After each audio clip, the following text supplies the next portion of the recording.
तो बच्चों आज हमारे बीच में है अंकुर अग्रवाल सर। और अंकुर अग्रवाल सर फिजिक्स के इतने ज़बरदस्त टीचर हैं कि मतलब मैं तो इनका सर का फ़ैन हूँ। सर ने DTU से पढ़ाई करी है और दिल्ली के टॉप रैंक्स में से एक थे। ज़बरदस्त पढ़ाई करके और सेल्फ स्टडी से सर ने दिल्ली के अंदर टॉप किया था। और उसके बाद 2006 से आज कितने साल हो गए, 13 साल से सर लगातार फिजिक्स में नीट की टॉप रैंक्स लेके आए हैं। सर ने 5, 6, 10 और कई और दूसरी रैंक्स लेके आए हैं। साथ ही साथ एम्स के अंदर भी 26 रैंक को सर ने पढ़ाया है, 64 रैंक को सर ने पढ़ाया है। दिल्ली एम्स के अंदर कई स्टूडेंट अंकुर अग्रवाल सर के पढ़ रहे हैं। तो मैंने सोचा कि क्यों ना, और कई लोग आप में से भी जानते होंगे अंकुर अग्रवाल सर के, जिन्होंने YouTube के ऊपर वीडियो देखे हैं, जिन्होंने नीट प्रेप का कोर्स लिया है, वो जानते हैं कि सर की क्या जबरदस्त स्टाइल है, क्या मेथोडिकल, जिसे कहते हैं ना टीचर जिसको एक एक चीज पता है कि कौन सी चीज कैसे अप्लाई होनी है, कहाँ लगनी है, कब पेपर में क्या आने वाला है, जिसे पेपर देने का जबरदस्त एक्सपीरियंस है, जिसको रैंक्स लाने का जबरदस्त एक्सपीरियंस है। तो सर आपका स्वागत है NEET prep thank you so much sir platform पे। Thank you so much sir. और अब मैं एक चीज सर से पूछना चाहूंगा कि सर हमारे बच्चे, मैंने कई बच्चों से बातें करी है और सब बच्चे लगभग फिजिक्स से डरते हैं। मतलब सर डर उसी चीज से लगता है जिससे हम डरना चाहें। छोटे बच्चे को अंधेरे से डर लगता है। बाहर जाने के लिए, मेरी डॉटर है छोटी, उसे अंधेरे में डर लगता है। कमरे से बाहर जाने के लिए कहती है पापा लाइट जला दो आप। धीरे धीरे हमने उसका डर कम किया। 3 साल की थी तो बाहर नहीं जाती थी। अब हमने कहा बेटा बिना लाइट के भी देखो, घर में कोई नहीं है, घर लॉक्ड है, नो वन कैन एंटर। वो भी इजीली बाहर जाती है। तो पॉइंट ये है कि आप किसी चीज से डर बना के रखोगे तो वो चीज आपको बहुत डराएगी, बहुत डराएगी। अंधेरे से डरना चाहोगे, तेज स्पीड से डरना चाहोगे, ऊंचाई से डर बनाओगे, किसी भी चीज से आप डर बनाओगे तो उस चीज से आपको हमेशा डर लगेगा। एक दिन आप उस डर को खत्म कर दो। आपको ऐसा लगता है कि एक चैप्टर लॉज ऑफ मोशन बहुत ही मुश्किल है, मैकेनिक्स नहीं बनते सर, क्वेश्चन कैसे करें मैकेनिक्स। मैं आपको सीरियसली बता रहा हूं, एक बार मैंने पहले भी बताया है टिप्स के अंदर, अपने इंपॉर्टेंट टिप्स में एक वीडियो डली हुई है मेरी, कि आपको जो चैप्टर सबसे मुश्किल लगता है उसे 5 दिन, 6 दिन, 7 दिन लग करके तोड़ दो। उसे NCERT से पढ़ो, अपने वीडियोस हैं आपके पास, अगर हमारा वीडियो कोर्स है आप वीडियो से पढ़ो। Do good quality questions. आप 1 हफ्ता लगा करके इत्मीनान से उस चैप्टर को पढ़ो, एज इफ नीट में 97 चैप्टर नहीं, सिर्फ वो जो आपका वीकेस्ट चैप्टर है वही आपको सिलेक्शन कराएगा।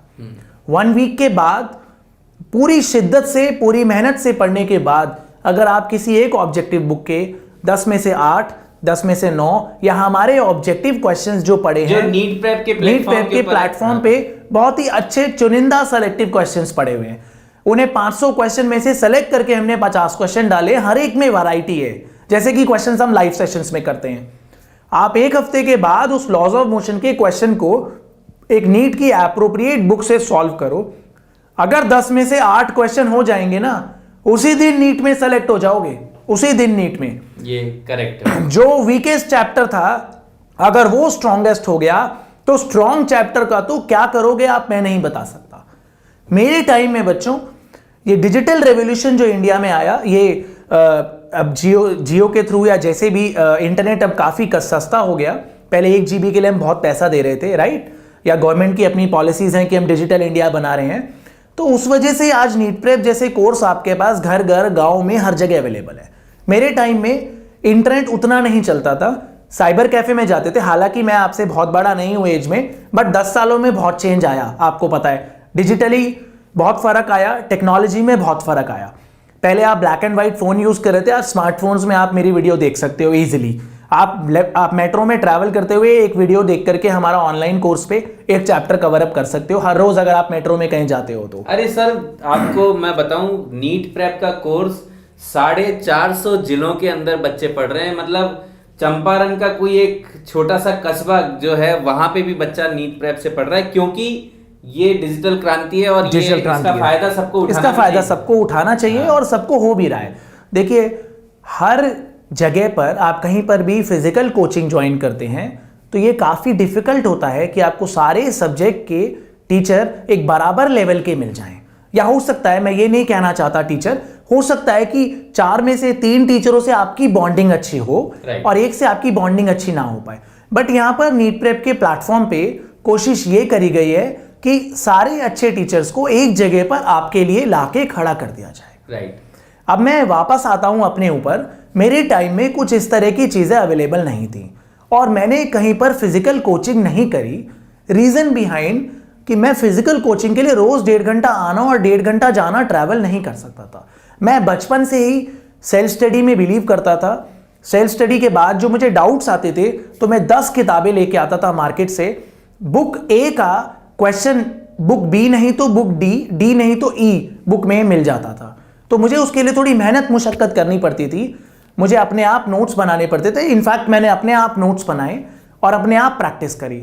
आज आपके पास कुछ एक्सपर्टीज तो अवेलेबल है आपके डोर स्टेप पे, आपके घर पे, आपके स्मार्टफोन्स में, आपके लैपटॉप्स में। रिकॉर्डेड लेक्चर्स हैं हमारे, प्रॉपर लाइव सेशंस के थ्रू क्वेश्चंस डिस्कस हो रहे हैं। तो इससे आपको सर्टेनली हेल्प मिलेगी। वापस आते हैं अगर हम फिजिक्स पे, तो फिजिक्स मुश्किल नहीं है, रेगुलर प्रैक्टिस चाहिए। मैं बहुत तेज भागता था, मैं अपने आप को काफी अच्छा एथलीट समझने लगा था जब मैं 11th या 12th स्टैंडर्ड में था। काफी तेज भागता था।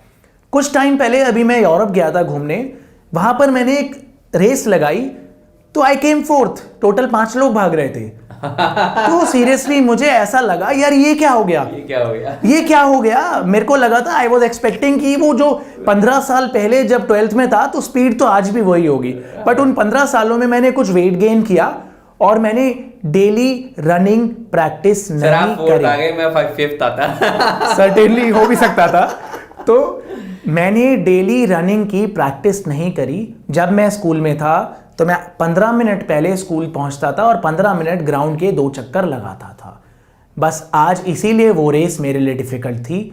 और जो बाकी लोग मेरे साथ भाग रहे थे वो डेली, वो एक 20 साल का एक बच्चा था और एक 14 साल का बच्चा था, तो वो रेस में इसलिए जीते में से क्योंकि उन्हें डेली प्रैक्टिस थी। आज फिजिक्स इसलिए मुश्किल है क्योंकि आप 20 दिन में एक दिन फिजिक्स उठाने का कष्ट करते हो। You just practice 10 questions in a day. 11 नहीं करूंगा चाहे कुछ भी हो जाए और 9 नहीं करूंगा चाहे कुछ भी हो जाए। 10 क्वेश्चन इन अ डे। एक साल में 3600 क्वेश्चंस। 5 मैंने आपके छुट्टी के दिन मान लिए हैं, अपना जन्मदिन, मम्मी का जन्मदिन, पापा का जन्मदिन और एक दीपावली, ठीक है। और आपने 3600 क्वेश्चन करे। 2 साल बाद नीट्स एग्जाम होता है, 7200 क्वेश्चन कोई भी बच्चा करता है तो he is equivalent to a teacher. Right. मैं कोई भी लाइव सेशन से पहले क्वेश्चन प्रैक्टिस नहीं करके आता। मैंने कोई भी वीडियो रिकॉर्ड करने से पहले उसका कोई रिटन सोल्यूशन नहीं बनाया होता। आप मुझे कोई भी क्वेश्चन पूछते हैं या कोई भी अच्छे टीचर से क्वेश्चन पूछते हैं, वो एक्सटेम्पोर की तरह आपको तुरंत आंसर बताता है कि देखो इसका आंसर बी होगा और अगर तुमने सी ऑप्शन निकाला तो तुमने ये गलती करी। This is just practice. ये पुरानी प्रैक्टिस है पिछले 15 साल की, जो सर इतना अच्छा कर पाते हैं और इतना मेथोडिकली इनको पता है कि कौन सी जगह पे कौन सी गलती करने वाले हैं। आपने देखा होगा जो मेरे ऑसिलेशंस की वीडियो या फिर आपने करंट इलेक्ट्रिसिटी, इलेक्ट्रोस्टैटिक्स में हमेशा प्रिसाइज सॉल्यूशन देने की कोशिश करता हूं। मेरा यह मानना है कि आपको फिजिक्स नहीं करनी है, वहां पर आपको नीट फिजिक्स करनी है। You have to solve the paper in an estimated time. Study with an aim, study to get selected. सिर्फ पढ़ने का कोई फायदा नहीं है। आप पढ़ने को तो आप क्वांटम फिजिक्स की 4-5 किताबें ले आओ, 5-6 साल लग जाएंगे, बुक खत्म नहीं होगी। You have to study with an aim, you have to hit the body at the centre. Body को उसके सेंटर ऑफ मास पे, क्वेश्चन को उसके सेंटर पे हिट करो, क्वेश्चन कोलैप्स हो जाएगा। You will get the beautiful solution. आंखें बंद करोगे, आंसर चमक जाएगा। आंखें बंद करके अगर अंधेरा आ रहा है, that means lack of practice. बिल्कुल सही। क्वेश्चन पढ़ो, आंखें बंद करो, आंसर दिख जाएगा। और अगर क्वेश्चन बंद करके अंधेरा आ रहा है तो इसका मतलब बच्चों अभी प्रैक्टिस की कमी है। सर ये एक चीज, बैलेंस्ड प्रैक्टिस रखिए। ये फिजिक्स के अंदर चैप्टर्स में के बाद और क्या करना चाहिए आप बच्चों को कुछ? सर मेरा अपना मानना है कि हमारे वीडियोस करने के बाद एक अच्छी ऑब्जेक्टिव बुक या हमारे प्लेटफॉर्म से अगर बच्चा हर चैप्टर के on an average 80 to 90 question, 90 in the sense मैं 45 का मल्टीपल लेके चल रहा हूं। कि 45 क्वेश्चंस आते हैं नीट में एक सब्जेक्ट के, तो 45 इंटू 2 आप 90 क्वेश्चंस प्रैक्टिस कर लीजिए। If it is circular motion, go for 45 questions. However if it is electrostatics, you may go for 135 questions. आप कॉन्फिडेंटली करिए। आप ऐसे बहुत क्वेश्चन मत करिए कि आपको F दे रखा है, R दे रखा है, Q1 दे रखा है, Q2 निकालना, वैल्यू पुटिंग, थोड़ी सी वैरायटी होनी चाहिए। एक और बात बताना चाहूंगा, आप कोई भी ऑब्जेक्टिव बुक करने के बाद अगर उसे रिटेन नहीं कर पा रहे, तो आप सबसे पहले ध्यान रखिए कि आपको टॉपिक वाइज लिखा होता है most of the objective books में कि कूलम्स लॉ पे क्वेश्चन है, तो आपको ध्यान रखना है अच्छा कूलम्स लॉ। तो आप अपनी भाषा में, हिंदी में, इंग्लिश में आप एक A4 शीट लीजिए, उस पर लिखिए कूलम्स लॉ, और फिर ऑब्जेक्टिव बुक के 20 क्वेश्चन बनाने के बाद देखिए कि कहां कहां वेरिएशन ले आए। क्या कूलम्स लॉ पे कोई ग्राफ बन सकता था? हाँ बन सकता था। एक F वर्सेस R भी बन सकता था, हाइपरबोला। एक F वर्सेस 1/r² भी बन सकता था, स्ट्रेट लाइन। तो ग्राफ बेस्ड क्वेश्चन आ सकता है। क्या कूलम लॉ को मैक्सिमा मिनिमा से जोड़ सकते हैं? हाँ जोड़ सकते हैं। एक चार्ज का कुछ पार्ट दूसरे बॉडी में डाला, बताओ अब फोर्स मैक्सिमम कितना होगा। क्या इसमें वेक्टर लग सकता है? हाँ, सुपरपोजिशन भी यूज होता है। वाह। क्या कूलम लॉ में SHM आएगा? हाँ, अगर पेंडुलम के बॉब्स को चार्ज कर दिया जाए तो कुछ हो सकता है। तो कुछ ऐसी बातें हैं, आपको समरी लिखनी है कूलम लॉ पे। देखो, मैंने इस 10 क्वेश्चन के साथ मेरा एनकाउंटर हुआ 10 वैरायटी के क्वेश्चंस।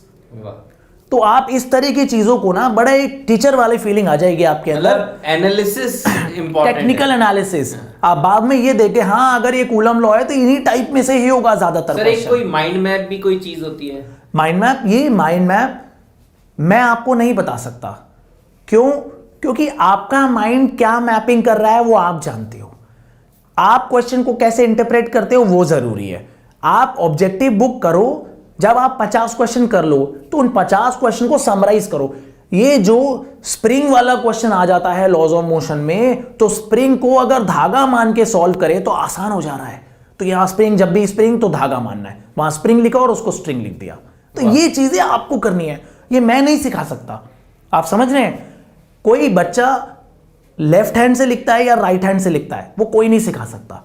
आप अपने बच्चे को कह रहे हो बेटा राइट हैंड से पेंसिल लिखो, बट अगर वो लेफ्ट हैंड से लिखना चाहता है या वो लेफ्टी है तो वो लेफ्ट से उठाएगा हमेशा, वो राइट से लिख ही नहीं पाएगा।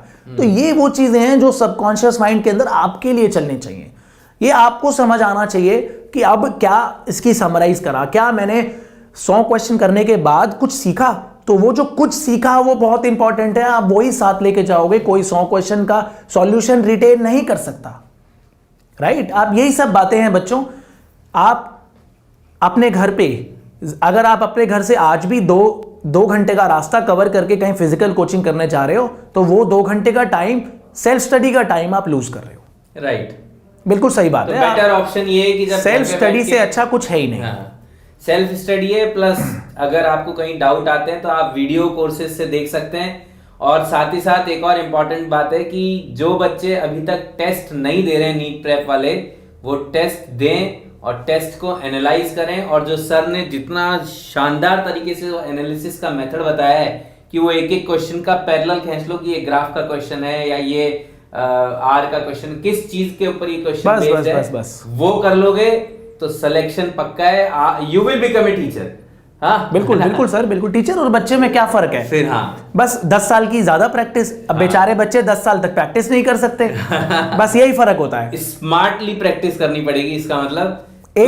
एक अच्छे स्टूडेंट, इंटेलिजेंट स्टूडेंट और एक टीचर में पता है क्या डिफरेंस है? 365 डेज का। 365 डेज के बाद वो student becomes a teacher mentally. However आप टीचर की रिस्पेक्ट हमेशा करते हैं। मैं जिनसे पढ़ाऊं स्कूल में, मैं उनकी रिस्पेक्ट हमेशा करता हूं। राइट। तो मैं आज सर से 2-3 चीजें सीखा। पहली चीज तो ये सीखा जो विवेकानंद जी ने एक बार कही थी कि डर से डरो मत, डर का सामना करो। तो अगर आप फिजिक्स से डरते हैं तो डरो मत, बिल्कुल। अब इसका सामना करो और फिर आप देखोगे कि आप जीत गए। और दूसरी इंपॉर्टेंट चीज जो अभी सर ने कही कि आप इस तरीके से पढ़ाई करो कि जैसे आप ही को टीचर बनना है ना, आपको किसी और को पढ़ाना है और अब आपके सामने वो है। मैं सर आपको बताऊं, मैं जब प्रिपरेशन कर रहा था तो मैं ये सोचता था कि यार ऐसे पढ़ो कि जैसे जब मेरे पोते पोती मेरे से पूछेंगे तो मुझे तो याद मैं रहे, क्या सिखाऊंगा, याद रहे। हाँ, एग्जैक्टली मतलब मुझे वो बात याद आएगी जब मैं जेई की प्रिपरेशन कर रहा था। तो चलिए, बहुत अच्छा टाइम सर ने हमें दिया, हम और सर से लोग एक बोलते हैं ना एक बात, if you can't explain it easily हाँ। You don't understand the thing well enough. Right right right right. तो हमें प्रैक्टिस ऐसी करनी है, आपको प्रैक्टिस ऐसी करनी है कि you can explain it easily. ठीक है, तो चलिए सभी को बहुत बहुत वेरी बेस्ट ऑफ लक बच्चों। हाँ। हमारी टीम हमेशा है आपको हेल्प करने के लिए। आपको Right. कोई भी प्रॉब्लम आती है फिजिक्स में आप बताइए। और मैं तो इतना इम्प्रेस्ड हूँ, सर को बार बार यहाँ पे बुलाता रहूंगा और नई नई चीजें सीखते रहेंगे आप और मैं दोनों। बिल्कुल बिल्कुल सर, चलिए, बिल्कुल। all thank the you so best. Much sir.